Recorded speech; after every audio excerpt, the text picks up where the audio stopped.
Today I'm going to show you something useful for using ibisPaint to do digital mockups if you're trying to use a dark fabric or dark print. Right now I just have my lines imported, and if I try to add another layer below that and pull in, for example, this dark panel, it's really hard for me to size it properly because I can't see where the lines are, so I'm not quite sure where to position it because they're blending in with the black on the image. So my trick for making the lines look white is to select your pattern line layer, add another layer, and turn on clipping so it's pointing down at your lines, and then open another image and just pick something that's mostly white. You can pick the original, the same pattern that you have as your background, and then look, if you move it, you can kind of see it's like making the lines kind of wiggly looking.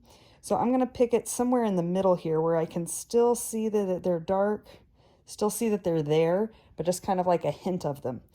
And then I'll say, okay, no line drawing of that.